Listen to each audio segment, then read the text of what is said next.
किसी अन्य कल्प में ये नाम है, ये घटनाएं हुई है, तो इससे भी वेदों का अनादित्व तो खंडित हो ही जाता है कि कहीं तो फिर इंद्र आदि इतिहास थे, तो अनादित्व तो खंडित हो रहा है किसी भी कल्प में। मान लीजिए आप, जिस कल्प में थे वहां भी वेद थे, तो वेद का अनादित्व तो खंडित हो रहा है।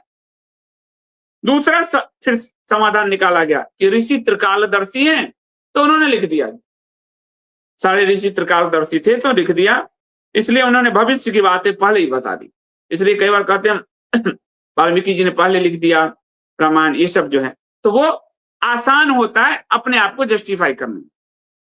वही इतिहास वेदों में है, यानी वह भूतकाल नहीं भविष्य काल में है। यानी ईश्वर, दूसरा दिलचस्प समाधान यह निकला कि ऋषि ईश्वर त्रिकालदर्शी होता है, इसलिए उन्हें भविष्य की बातें उन्होंने लिख दी। वहीं इतिहास वेदों में है, यानी वह भूतकाल नहीं भविष्य काल है।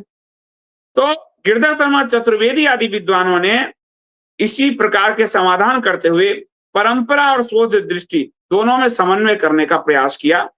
किसी न किसी प्रकार का समन्वय किए बिना मार्ग तो नहीं निकलेगा। वेदों में भूतकाल जगह जगह पर आया है। अब यदि भविष्यकाल में लिखा गया ऋषि त्रिकालदर्शी थे, तो भूतकाल की घटना क्यों वेदों में आ रही है? यानी होगा, ये चीज होगा की जगह ये चीज हुआ क्यों हो रहा है? तो ये बड़ा असमंजस हो गया। तो वेदों में भूतकाल में क्यों घटना है?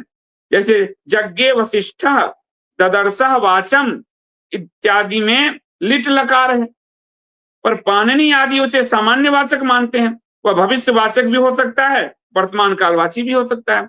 यानी सामान्य वाचक है तो वर्तमान काल में भी है, भविष्य काल में भी हो सकता है, भूतकाल की चर्चा हो ही रही है। तो फिर ये असमंजस भी और बढ़ जाता है। आर्य समाजी उसे वर्तमान काल मानते हैं और वेद भाष्यकार स्कंद स्वामी भी ऐसा ही मानते हैं।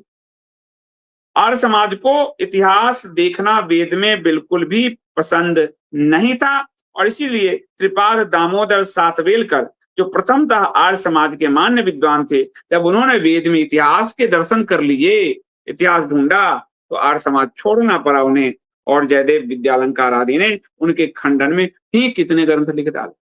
तो बड़ी मुसीबत की स्थिति।